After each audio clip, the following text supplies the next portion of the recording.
Sejarah gerakan buruh di Indonesia dimulai sejak Indonesia sebelum merdeka.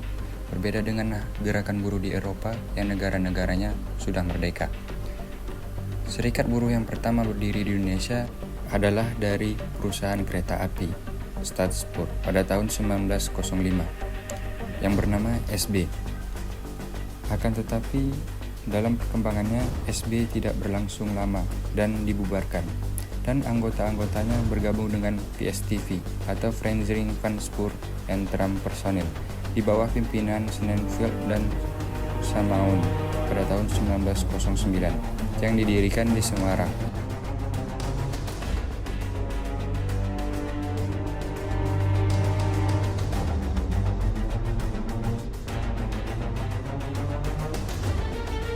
Serikat buruh mulai banyak terbentuk dan meluas pada tahun 1910-an, segera setelah Perang Dunia I, ketika serikat-serikat buruh tersebut melakukan gelombang pemogokan yang berkesinambungan dan cukup berhasil sampai 1921.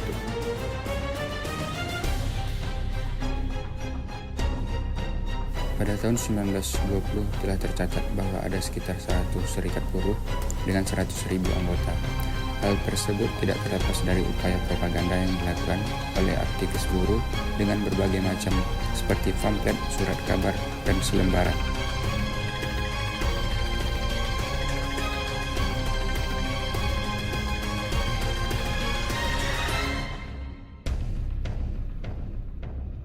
Peningkatan jumlah buruh upahan di perkotaan yang terus meluas dan sadar akan kondisi eksploitatif tempat mereka bekerja dan hidup, serta mulai percaya mungkin mereka mampu melakukan perbaikan. Pada zaman itu, serikat buruh sudah secara aktif dalam usaha kerasnya meningkatkan upah dan juga memperbaiki melalui berbagai cara, dan salah satunya adalah pemogokan.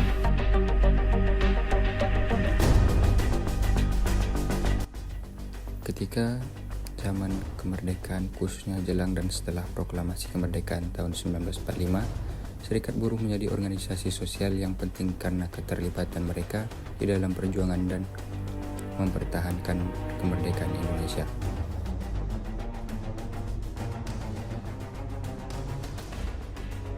Hal ini mendorong lahirnya berbagai undang-undang dan peraturan yang melindungi buruh. Yang pertama ada Undang-Undang Nomor 33 1947 tentang kecelakaan kerja dan Undang-Undang Nomor 12 1948 tentang kerja yang berisi ketentuan yang amat maju pada masanya, yakni untuk perlindungan buruh serta waktu kerja 8 jam sehari dan hak-hak cuti haid bagi buruh perempuan.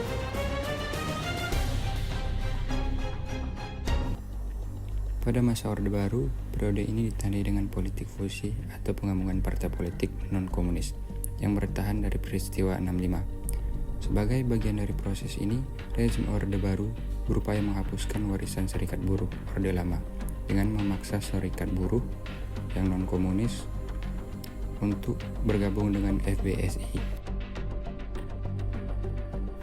Tahun 1985 terjadi lagi perombakan dalam organisasi buruh tunggal dengan mengganti FBSI menjadi Serikat Pekerja Seluruh Indonesia atau SPSI.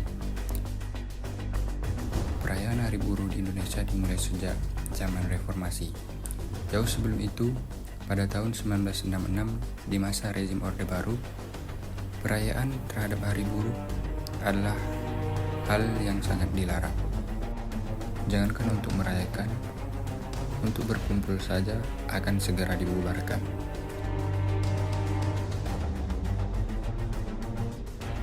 Hal tersebut didukung dengan doktrin bahwa buruh yang berkumpul adalah bagian dari komunis.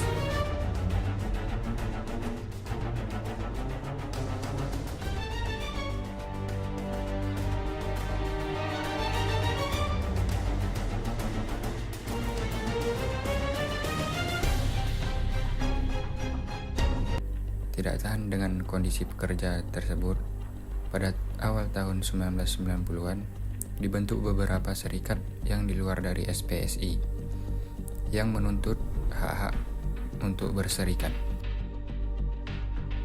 Berkali-kali aksi pemogokan kerja para buruh sebagai bentuk protes untuk menerima perlakuan yang layak sebagai pekerja disikapi oleh militer dengan kekerasan.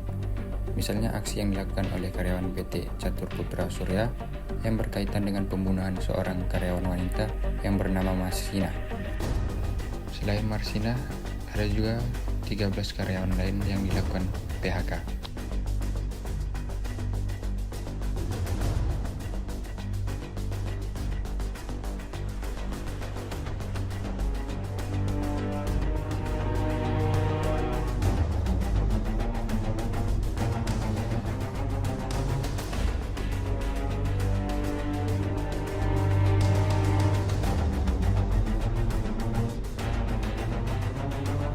Pada 1 Mei 1995 mulai terjadi gerakan demonstrasi yang dilakukan para buruh dan mahasiswa untuk menuntut 3 hal. Yang pertama ada kebebasan untuk berserikat, hak-hak untuk buruh perempuan, dan yang ketiga adalah untuk kenaikan upah. Hal tersebut hanya dilakukan selama 30 menit dan langsung dibubarkan. Untuk para mahasiswa, mereka ditangkap, dan untuk para buruh, mereka dipecat atau di PHK.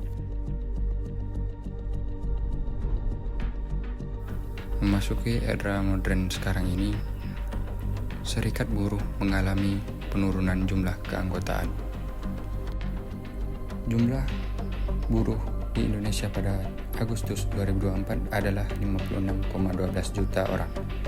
Sedangkan untuk para buruh yang tergabung pada tahun 2024 ini yang bergabung dengan serikat buruh itu tidak memiliki data atau jumlah yang pasti, karena hanya sedikit dari para buruh yang memiliki atau bergabung dengan serikat pekerja di Indonesia. Hal tersebut didasari oleh sistem distorsi yang dimana buruh tidak memiliki kepastian untuk perpanjangan kontrak